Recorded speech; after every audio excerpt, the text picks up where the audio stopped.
नमस्कार दोस्तों, स्वागत है आप सभी साथियों का एक स्मार्ट स्टडी पर। साथियों, आज है 8 अगस्त 2025 और आज आरआरबी एनटीपीसी अंडर ग्रेजुएट यानी 12th लेवल का पेपर था। आज के इस वीडियो में आज के ऑल शिफ्ट के क्वेश्चन आंसर देखेंगे, यानी आज पूछे गए पहले, दूसरे और तीसरे तीनों शिफ्ट के क्वेश्चन आंसर बिल्कुल सुपर फास्ट तरीके से देखेंगे। बहुत ही कम समय में तीनों शिफ्ट के 100% रियल और ऑथेंटिक क्वेश्चंस आप देख लोगे। तो जो साथी लोग आज पेपर देकर आए हैं वो भी देखिए, क्योंकि आपको जानना है कि आपने जो आंसर किया है सेंटर में वो सही है या गलत है। और भाई जिनका पेपर अभी बाकी है साथियों, उनके लिए तो रामबाण सेशन है, क्योंकि हर शिफ्ट में क्वेश्चंस रिपीट हो रहे हैं।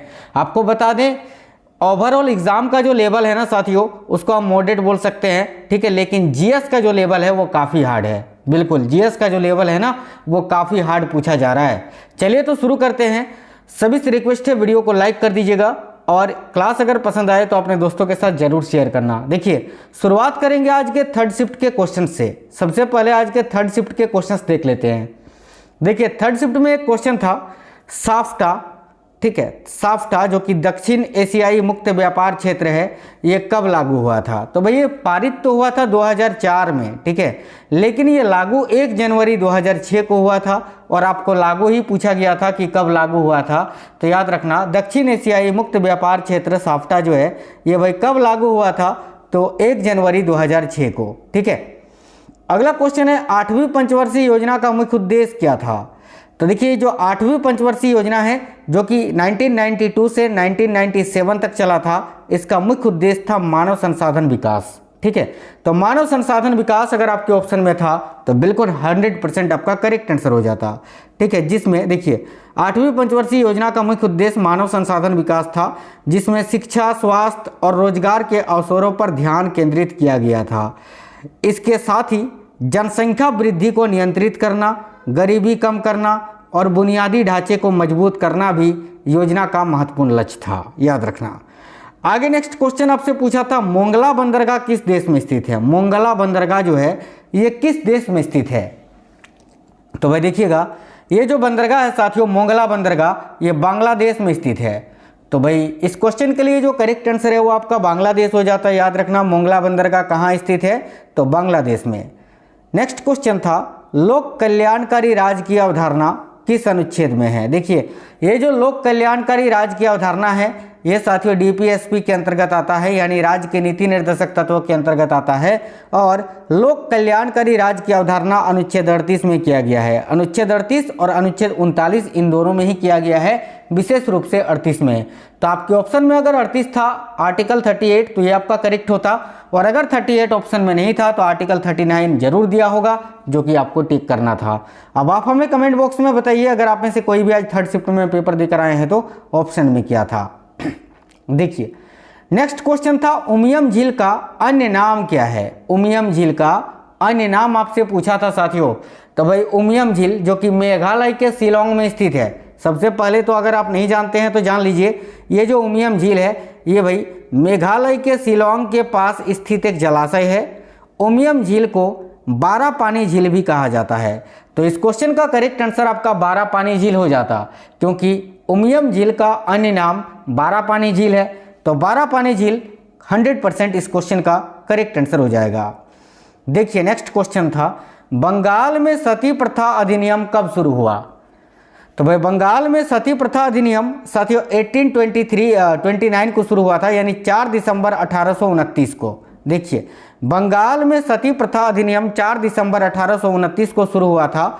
और इस अधिनियम को तत्कालीन Governor General Lord William Bentinck ने पारित किया था। तो याद रखना, यह भी आपसे पूछा जा सकता है कि सती प्रथा अधिनियम को किस गवर्नर जनरल ने पारित किया था? तो लॉर्ड विलियम बेंटिंग ने। अभी आपका लंबा पेपर चलेगा, तो आने वाले दिनों में जो है ना, आने वाले शिफ्टों में ये रिपीट होने की संभावनाएं रहेंगी। आप लोग कमेंट बॉक्स में कमेंट करके ये जरूर बता दीजिए साथियों, जिनका पेपर अभी नहीं हुआ है, आपका पेपर कब है और किस शिफ्ट में है। जिन्होंने अपना सिटी इंटीमेशन चेक कर लिया है और जिनका अभी तक नहीं दिख रहा है, आप लोग टेंशन मत लीजिए। देखिए, आज रेलवे ने जो है ना एक ऑफिशियल नोटिस जारी किया है जिसमें डेट वाइज शेड्यूल आपको दे दिया है कि कब कब पेपर है। 19 दिन में पेपर होगा 57 शिफ्ट में, और कब कब पेपर है वो डेट वाइज निकाल दिया है। मैंने वो नोटिस जो है अपने कम्युनिटी में पोस्ट भी कर दिया था, आप लोगों ने देखा होगा, नहीं देखा है तो देख लेना।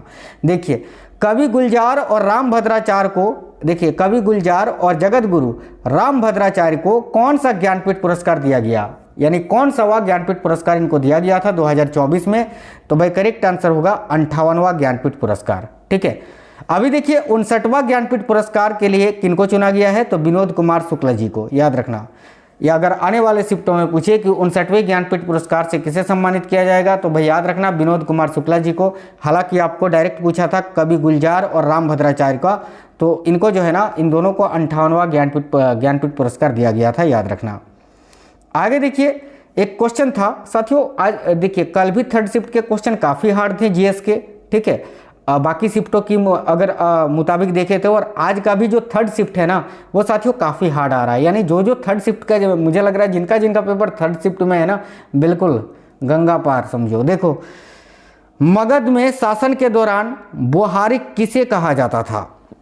तो भाई मगध में शासन के दौरान बोहारिक किसे कहा जाता था? तो प्रधान न्यायिक अधिकारी को। ठीक है, मगध प्रशासन में जो प्रधान न्यायिक अधिकारी होते थे उनको बोहारिक कहा जाता था। देखिए बता दें आपको कि मगध में शासन के दौरान बोहारिक शब्द का प्रयोग न्यायाधीश या न्यायिक अधिकारी के लिए किया जाता था। यह शब्द संभवतः व्यवहार शब्द से निकाला गया है, जिसका अर्थ है आचरण या न्याय। ठीक है, चलिए नेक्स्ट क्वेश्चन था, सातवाहन काल में आहार या राष्ट्र का संबंध किससे है? ठीक है, तो सातवाहन काल में आहार या राष्ट्र का संबंध किससे था? तो देखिए आपको बता दें, सातवाहन काल में आहार शब्द का उपयोग राष्ट्र या प्रांत के समान एक प्रशासनिक इकाई के लिए किया जाता था। ठीक है, तो इसके अनुसार जो भी आपको ऑप्शंस दिए हुए थे वो आपको टिक करना था साथियों। नेक्स्ट क्वेश्चन देख लेते हैं। अगला क्वेश्चन था, कंप्यूटर की डेस्कटॉप में वॉलपेपर बदलने के लिए किस सेटिंग का प्रयोग करते हैं? तो भाई कंप्यूटर जो है ना, लैपटॉप या कंप्यूटर में अगर आपको अपना डिस्प्ले का वॉलपेपर चेंज करना है तो उसके लिए कौन सा सेटिंग का प्रयोग करते हैं? तो भाई पर्सनलाइजेशन का।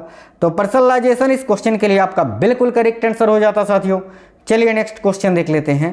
क्वेश्चन था, सांची के स्तूप के चित्र किसको दर्शाते हैं? क्या लग रहा है आपको साथियों ये क्वेश्चन देख के? है ना, बिल्कुल गंगा पार कराने वाली, ये लंका डुबाने वाला क्वेश्चन है ये। अच्छे से करके आना, जितना आता है उतना ही, वो तुक्के के चक्कर में फिर बहुत ही बुरा मतलब कि फंस जाओगे, क्योंकि क्वेश्चन साथियों इजी नहीं है, बहुत ही हार्ड लेवल के क्वेश्चन है ये। भाई ऐसे आप पढ़ रहे हैं तो आपको लग रहा है कि इजी है, चलो, लेकिन इजी नहीं है, ये हार्ड लेवल के क्वेश्चन हैं।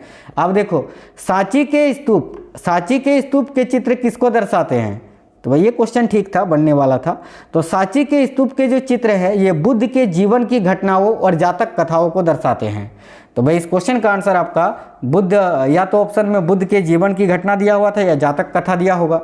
आगे देखिए अगला क्वेश्चन है, कलमकारी पेंटिंग मुख्य रूप से किसमें की जाती है? तो ये जो पेंटिंग है साथियों, कलमकारी पेंटिंग, ये मुख्य रूप से किसमें की जाती है?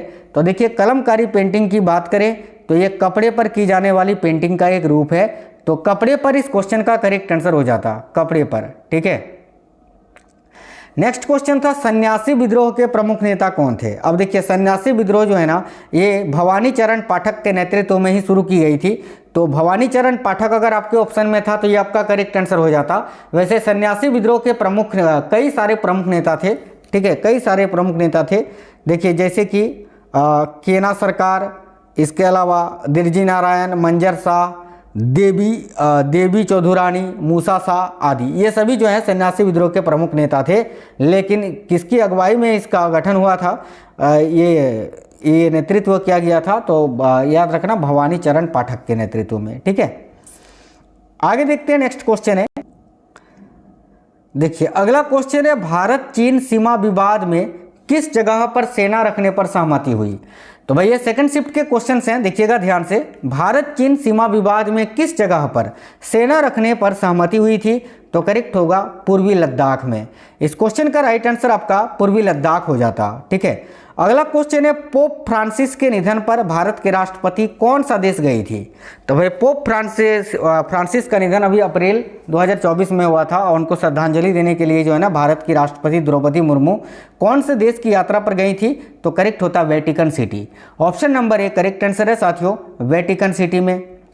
चलिए नेक्स्ट क्वेश्चन है, वित्तीय समिति किसे कहते हैं? देखिए वित्तीय समिति किसे कहते हैं? तो वित्तीय समिति एक ऐसी समिति होती है जो किसी संगठन या संस्था के वित्तीय मामलों की निगरानी और प्रबंधन के लिए बनाई जाती है। इसके अनुसार जो आपको ऑप्शंस दिया हुआ था वो आपको टिक करना था। आगे क्वेश्चन था, कंप्यूटर में किसी भी प्रोग्राम को परमानेंट डिलीट करने की शॉर्टकट की क्या होती है? तो देखिए कंप्यूटर में प्रोग्राम को परमानेंट डिलीट करने की जो शॉर्टकट की होती है वो होती है शिफ्ट प्लस डिलीट। ये क्वेश्चन कल भी पूछा था, आज रिपीट हुआ था, ठीक है। तो शिफ्ट प्लस डिलीट जो है साथियों इस क्वेश्चन के लिए आपका बिल्कुल करेक्ट आंसर हो जाता। आगे देखिए नेक्स्ट क्वेश्चन था, देखिए नागरिक अधिनियम 2019 में नरेंद्र मोदी ने किस देश से आए नागरिकों को 6 साल तक, है ना, या 6 साल तक आने का अधिनियम पास किया था? तो भाई देखिए नागरिकता संशोधन अधिनियम 2019 के तहत अफगानिस्तान, बांग्लादेश और पाकिस्तान से आए हिंदू, सिख, बौद्ध, जैन, पारसी और ईसाई धर्म के उन लोगों को 6 साल की अवधि के लिए भारत में रहने और नागरिकता के लिए आवेदन करने की अनुमति दी गई थी, जो कि 31 दिसंबर 2014 को या उससे पहले भारत आए थे। आपको बता दें ये तीनों देश उसमें शामिल थे और आज जो क्वेश्चन पूछा था उसमें ऑप्शन में आपको पाकिस्तान दिया हुआ था, यही आपका आंसर हो जाता, ठीक है। आगे देखिए अगला क्वेश्चन था, मई 2025 में केरल राज्य सरकार द्वारा प्रवासी बच्चों को शैक्षणिक संस्थाओं में नामांकित करने के लिए शुरू की गई योजना कौन सी है? तो मई 2025 में केरल सरकार द्वारा प्रवासी बच्चों को शैक्षणिक संस्थाओं में नामांकित करने के लिए शुरू की गई जो योजना है उसका नाम है ज्योति योजना। साथियों ज्योति योजना इस क्वेश्चन के लिए आपका बिल्कुल राइट आंसर हो जाता। क्वेश्चन साथियों जीएस के इतने खतरनाक कुछ क्वेश्चंस आ रहे हैं ना, दिमाग हिला के रख दे रहा भाई, इसीलिए बोल रहे हैं साथियों। मैंने जो क्लासेस आपको करवाए हैं ना आरआरबी एनटीपीसी अंडर ग्रेजुएट 2025 के लिए, अभी उसका प्लेलिस्ट भी बना हुआ है आरआरबी एनटीपीसी अंडर ग्रेजुएट 2025 करके, उसमें जितनी भी क्लासेस हैं सारे देख डालो, चाहे वो करेंट अफेयर्स का हो या जीके जीएस का हो। कल बहुत ही इंपॉर्टेंट क्लासेस आएंगे क्योंकि कल आपका पेपर नहीं है, कल रक्षाबंधन है, फिर भी आपको जो है ना जीके जीएस और करंट अफेयर्स के बहुत ही इंपॉर्टेंट क्लासेस करवाएंगे एक्सपेक्टेड क्वेश्चन के, उनको देखना जरूर है। देखिए 38वां राष्ट्रीय खेल उत्तराखंड के किस जिला में आयोजित हुआ था? तो साथियों ये ऑप्शन के अनुसार बनाना था क्योंकि 38वां खेल 2025 उत्तराखंड के 8 जिलों में और 11 शहरों में आयोजित किया गया था। एक क्वेश्चन तो ये था और एक क्वेश्चन डायरेक्ट ऐसा पूछा था कि 38वां राष्ट्रीय खेल 2025 कहाँ आयोजित हुआ था? तो उत्तराखंड में। ये दोनों क्वेश्चन पूछे थे, ठीक है। और ये क्वेश्चन कल भी था, आज भी पूछा है, रिपीटेड क्वेश्चन है। नेक्स्ट क्वेश्चन है, भारतीय संविधान के अनुच्छेद 111 का संबंध किससे है? देखिए भारतीय संविधान का अनुच्छेद 111 जो है ये विधेयकों पर सहमति से संबंधित है साथियों, ठीक है। नेक्स्ट क्वेश्चन है, लूनी नदी का उद्गम कहाँ से होता है? भाई लूनी नदी जो है ना इसका उद्गम कहाँ से होता है? तो देखिए लूनी नदी का उद्गम स्थल है अजमेर शहर के दक्षिण पश्चिमी अरावली पर्वत श्रृंखला से ये निकलती है, याद रखना। आगे क्वेश्चन था, प्रधानमंत्री उज्ज्वला योजना का संबंध किससे है? तो भाई प्रधानमंत्री उज्ज्वला योजना जो है ना इसका संबंध किससे है? देखिए सरकार का लक्ष्य है देश के बीपीएल परिवारों को एलपीजी कनेक्शन प्रदान कराना, ठीक है। और देखिए ये जो प्रधानमंत्री उज्ज्वला योजना है इसका शुभारंभ माननीय प्रधानमंत्री श्री नरेंद्र मोदी जी ने 1 मई 2016 को उत्तर प्रदेश के बलिया में किया था। ये पॉइंट भी याद रखना, आपसे आगे पूछा जाएगा। नेक्स्ट क्वेश्चन है, रिहंद परियोजना किस नदी पर निर्मित है? ठीक है, तो भाई रिहंद परियोजना जो है ना ये भाई किस नदी पर निर्मित है? तो देखिए करेक्ट होता रिहंद नदी पर, या पूछा होगा किस राज्य में स्थित है तो उत्तर प्रदेश आपका करेक्ट आंसर हो जाता।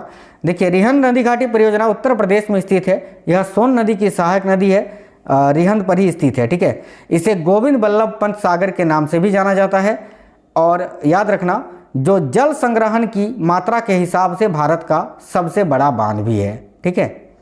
नेक्स्ट क्वेश्चन है साथियों, लेगुन झील का निर्माण कैसे होता है? ये आपको ऑप्शन के अनुसार बनाना था, हालांकि मैं आपको बता देता हूँ लेगुन झील के बारे में। तो देखिए लेगुन झील जिसे अनूप झील भी कहा जाता है, समुद्र या महासागर के किनारों पर बनने वाली एक उथली जल संरचना है। यह किसी अवरोध जैसे कि रेतीले टीले, प्रवाल भित्तियाँ या अवरोधक द्वीपों द्वारा मुख्य जल निकाय से आंशिक या पूरी तरह से अलग होती है। अब देखिए ऑप्शन में रेतीले टीले, प्रवाल भित्तियाँ, अवरोधक द्वीप। इस प्रकार से ऑप्शंस दिए हुए थे, जो भी ऑप्शंस था इन तीनों में से वही आपका आंसर होता। नेक्स्ट क्वेश्चन था बनारस आंदोलन किस वर्ष हुआ था। तो साथियों देखिएगा, ये जो आंदोलन है भाई बनारस आंदोलन, ये किस वर्ष हुआ था, तो इसका सीधा सीधा आंसर तो आपका 1781 हो जाता, लेकिन इसके बारे में जान लेते हैं। देखिए, बनारस आंदोलन 1781 में हुआ था, जिसे बनारस विद्रोह या चेत सिंह का विद्रोह भी कहा जाता है। यह विद्रोह ब्रिटिश ईस्ट इंडिया कंपनी के खिलाफ था, याद रखना। नेक्स्ट क्वेश्चन था, देखिए 38वां खेल वाला, ठीक है। 38वां राष्ट्रीय खेल का आयोजन कहाँ हुआ था, तो ये भाई देहरादून उत्तराखंड के अलावा अन्य शहरों पर और जिलों पर भी हुआ था। तो 38वें राष्ट्रीय खेल उत्तराखंड के 8 जिलों के 11 शहरों में आयोजित किए गए थे, जो 28 जनवरी 2025 को प्रधानमंत्री नरेंद्र मोदी ने देहरादून में इसका उद्घाटन किया था, ठीक है। नेक्स्ट क्वेश्चन था 2024 के चुनाव से पहले भारत के गृह मंत्री कौन थे। तो भाई 2024 के चुनाव से पहले या 2024 के लोकसभा चुनाव से पहले भारत के गृह मंत्री अमित शाह ही थे, जो कि वर्तमान में भी अमित शाह ही हैं, साथियों याद रखना। नेक्स्ट क्वेश्चन था विधवा पुनर्विवाह का समर्थन किसने किया था। देखिए, विधवा पुनर्विवाह का समर्थन किसने किया था, तो इस क्वेश्चन के लिए करेक्ट आंसर आपका ईश्वर चंद्र विद्यासागर हो जाता, ठीक है। देखिए, ईश्वर चंद्र विद्यासागर, उन्होंने न केवल इसके लिए जोरदार आंदोलन चलाया, बल्कि 1856 में विधवा पुनर्विवाह अधिनियम पारित करवाने में भी महत्वपूर्ण भूमिका निभाई। यह भी क्वेश्चन पूछा जाता है कि विधवा पुनर्विवाह अधिनियम कब पारित हुआ था, तो याद रखना 1856 में, ठीक है। कंप्यूटर में किसी प्रोग्राम को डिलीट करने के बाद वह कहाँ चला जाता है, तो भाई कंप्यूटर में कोई भी प्रोग्राम या फाइल को जब हम डिलीट करते हैं ऐसे डिलीट, तो वो रिसाइकल बिन में जाता है। और अगर परमानेंट डिलीट करना होता है तो उसका शॉर्ट की होता है शिफ्ट प्लस डिलीट, जो कि मैंने आपको बताया, ये भी क्वेश्चन पूछा हुआ क्वेश्चन है, ठीक है। चलिए आगे देख लेते हैं। नेक्स्ट है, देखिए नेक्स्ट क्वेश्चन जो है वह महात्मा गांधी ने पहला सत्याग्रह कहाँ शुरू किया था। ये सिंपल क्वेश्चन था, इसका करेक्ट आंसर बिहार का चंपारण हो जाता। देखिए, महात्मा गांधी के नेतृत्व में बिहार के चंपारण जिले में सन 1917 को एक आंदोलन हुआ था। इसे चंपारण सत्याग्रह के नाम से जाना जाता है। गांधी जी के नेतृत्व में भारत में किया गया यह पहला सत्याग्रह था, साथियों याद रखना। अगला क्वेश्चन था भारत का सबसे बड़ा रेलवे ब्रिज कौन सा है, और ये क्वेश्चंस आज के फर्स्ट शिफ्ट के पूछे गए क्वेश्चंस हैं, ठीक है। तो भारत का सबसे बड़ा रेलवे ब्रिज कौन सा है, तो इसका करेक्ट आंसर होता है चिनाब रेल पुल। यह पुल 1315 मीटर यानी 1.3 किलोमीटर लंबा है और स्टील के आर्च डिजाइन वाला है। चलिए नेक्स्ट क्वेश्चन देखते हैं। क्वेश्चन था दक्कन का पठार भारत के किस राज्य में स्थित है। साथियों, ये तो बिना ऑप्शन के आंसर बताना बहुत ही मुश्किल है, क्योंकि दक्कन का पठार भारत के कई राज्यों में फैला हुआ है। जैसे कि देखो, दक्कन का पठार भारत के कई राज्यों में फैला हुआ है, जिनमें मुख्य रूप से महाराष्ट्र, कर्नाटक, आंध्र प्रदेश, तेलंगाना और तमिलनाडु शामिल है। यह पठार भारत के दक्षिणी भाग में स्थित है और 3 तरफ से पर्वतीय श्रृंखलाओं से घिरा हुआ है, ठीक है। तो इनमें से जो भी ऑप्शंस दिए हुए थे इन राज्यों में से वही आपको टिक करना था। आगे देख लेते हैं। अगला है, देखिए अगला क्वेश्चन है पाक जलड मरुमध्य या पाक जलडमरू मध्य किन 2 देशों को अलग करता है। तो भाई पाक जलडमरू मध्य जो है ना, ये भारत और श्रीलंका को अलग करता है साथियों, भारत को श्रीलंका से अलग करता है, ठीक है। देखिए, पाक जलडमरू मध्य भारत के तमिलनाडु राज्य और श्रीलंका के उत्तरी प्रांत के बीच में स्थित है, याद रखना है सभी साथियों को। चलिए तो आगे अगला क्वेश्चन था भारतीय संविधान के अनुच्छेद 19 का संबंध किससे है। तो देखिए, भारतीय संविधान का आर्टिकल 19 जो है ये स्वतंत्रता के अधिकार से संबंधित है साथियों, ठीक है। देखिए, यह अनुच्छेद 6 प्रकार का स्वतंत्रता प्रदान करता है। वो कौन कौन से 6 प्रकार की स्वतंत्रताएं हैं देख लेते हैं। जैसे कि 1 में भाषण और अभिव्यक्ति की स्वतंत्रता दी गई है। अनुच्छेद 19 का 2 में शांतिपूर्वक और बिना हथियारों के इकट्ठा होने की स्वतंत्रता दी गई है। 3 में संघ बनाने की स्वतंत्रता दी गई है। इसके अलावा 4 में भारत के पूरे क्षेत्र में आबद्ध संरचना की स्वतंत्रता दी गई है। 5 में भारत के किसी भी भाग में निवास करने और बसने की स्वतंत्रता दी गई है। 6 में कोई भी पेशा अपनाने या कोई कारोबार, व्यापार या कामकाज करने की स्वतंत्रता दी गई है। अगला क्वेश्चन था कांग्रेस के पहले भारतीय अध्यक्ष व्योमेश चंद्र बनर्जी का कार्यकाल क्या था। देखिए, तो भाई व्योमेश चंद्र बनर्जी, ये WC बनर्जी, उन्होंने भारतीय राष्ट्रीय कांग्रेस के बंबई में 1885 में हुए प्रथम सत्र की अध्यक्षता की थी। यह सत्र 28 दिसंबर से 31 दिसंबर तक चला था और 72 सदस्यों ने इसमें भाग लिया था। बहुत ही अजीबोगरीब क्वेश्चन पूछा था कि कमला नेहरू कॉलेज उत्तर प्रदेश में भूमि विवाद का निदान किया था। हालांकि इसका कोई भी निदान अभी नहीं निकला है, आपको बता देते हैं। फिर भी देखिए, सुप्रीम कोर्ट ने कमला नेहरू ट्रस्ट को आवंटित भूमि को रद्द करने के फैसले को बरकरार रखा है और कहा है कि आवंटन जनहित में होना चाहिए। यह फैसला सार्वजनिक भूमि वितरण में पारदर्शिता और निष्पक्षता की आवश्यकता पर जोर देता है। इसके अनुसार अगर कोई ऑप्शन दिया हुआ था तो आपको टिक करना था, बाकी ऐसे क्वेश्चन स्किप करने वाले होते हैं। एक क्वेश्चन था, युद्ध अभ्यास खंजर किन दो देशों के बीच आयोजित होता है? तो देखिए, युद्ध अभ्यास खंजर जो है ना, यह भारत और किर्गिस्तान के बीच आयोजित होता है और अभी 2025 में इसका 12वां संस्करण भी हुआ। देखिए, भारत और किर्गिस्तान के बीच चल रहा, अभी 2025 में संयुक्त विशेष बल अभ्यास खंजर का 12वां संस्करण 23 मार्च को टोकमोक में सफलतापूर्वक संपन्न हो गया। ठीक है। नेक्स्ट क्वेश्चन था, जैन धार्मिक ग्रंथ का प्रथम संकलन कहाँ है? तो भाई, जैन धार्मिक ग्रंथ का जो प्रथम संकलन है वो वल्लभी में है। देखिए, जैन धार्मिक ग्रंथ अर्थात 12 अंग का पहला संकलन श्वेतांबरों द्वारा 5वीं शताब्दी ईस्वी में वल्लभी में आयोजित दूसरी जैन परिषद में किया था इन्होंने, या हुआ था, याद रखना। नेक्स्ट क्वेश्चन था, भारतीय संविधान के अनुच्छेद 43A किससे संबंधित है? तो भाई, भारतीय संविधान का जो आर्टिकल 43A है ये उद्योगों के प्रबंधन में श्रमिकों की भागीदारी से संबंधित है। इसे 42वें संविधान संशोधन 1976 के द्वारा जोड़ा गया था, याद रखना। नेक्स्ट क्वेश्चन था, SRAM का फुल फॉर्म क्या होता है? देखिए, SRAM का फुल फॉर्म क्या होता है? तो भाई, SRAM का फुल फॉर्म होता है static random access memory. Static random access memory. आगे देखिए, क्वेश्चन था, इंदिरा अभ्यास के 14वें संस्करण में भारत के साथ कौन सा देश शामिल हुआ? तो भाई, इंदिरा अभ्यास जो है ना, ये भारत और रूस के बीच आयोजित होता है और इंदिरा अभ्यास का भी 14वां संस्करण 2025 में हुआ। ठीक है, इसमें रूस शामिल हुआ था। यह अभ्यास 28 मार्च से 2 अप्रैल 2025 तक चेन्नई और बंगाल की खाड़ी में आयोजित किया गया था। नेक्स्ट क्वेश्चन है, भारतीय संविधान के अनुच्छेद 243 में क्या उल्लेखित है? तो भारतीय संविधान का अनुच्छेद 243 जो है, इसमें पंचायतों के गठन, पंचायतों का संरचना, कार्यकाल, आरक्षण, चुनाव, शक्तियों और कार्यों आदि का वर्णन किया गया है। ठीक है, तो साथियों, ये थे आज के पहले, दूसरे और तीसरे शिफ्ट के 100% रियल और ऑथेंटिक क्वेश्चंस। अब साथियों, आपका पेपर कब है? आप हमें इस वीडियो के नीचे कमेंट बॉक्स में जरूर बताइए। साथ ही में वीडियो कैसा लगा है ये भी बताना। वीडियो को लाइक करना, अपने दोस्तों के साथ शेयर करना। कल बहुत ही इंपॉर्टेंट एक्सपेक्टेड सेट्स आएंगे क्योंकि कल पेपर नहीं है। देखिए, अभी आपका पेपर आज हो गया, अभी जो है ना आपका पेपर 9 और 10 को नहीं है साथियों। ठीक है, 9 और 10 को पेपर आपका नहीं है, याद रखना। इसके बाद आपका पेपर जो है 11 अगस्त को है। 11 अगस्त से फिर आपका पेपर होगा। ठीक है, तो वीडियो को लाइक करना, शेयर करना। मिलेंगे नेक्स्ट वीडियो में। जय हिंद साथियों, वंदे मातरम।